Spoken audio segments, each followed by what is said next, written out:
टमाटे आपण फ्राय करून घेऊया.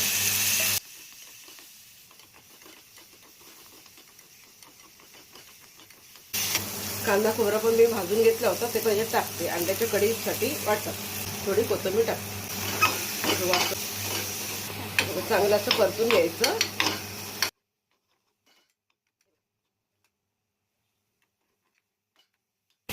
थोडं थंड करत ठेवूया आणि नंतर वाटूया.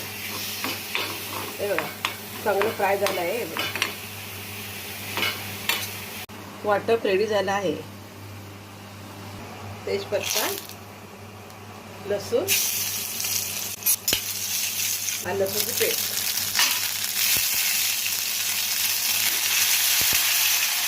आता वाटप टाकायचं आहे.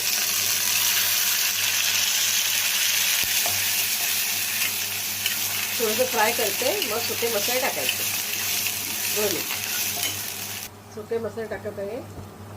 धना पावडर, तिखा डाळ, हळद, गरम मसाला.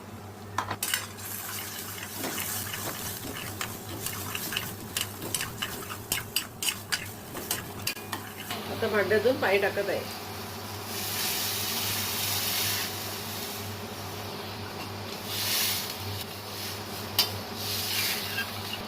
चवीनुसार मीठ.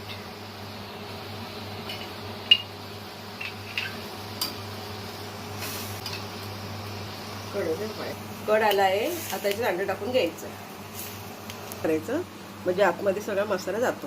हे बघा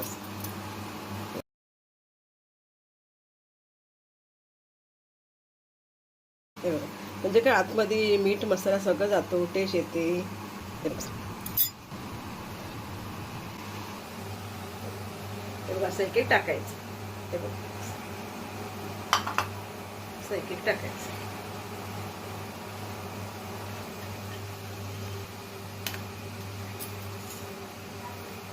थोडीशी कोथिंबीर.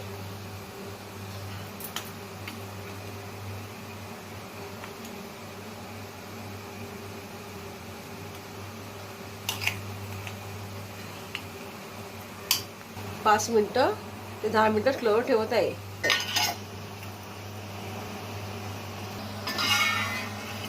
ग्रेव्ही रेडी झाला आहे.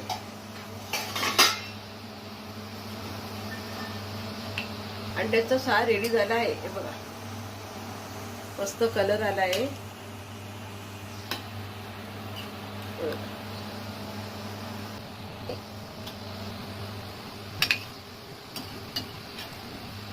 कलर मस्त आला आहे.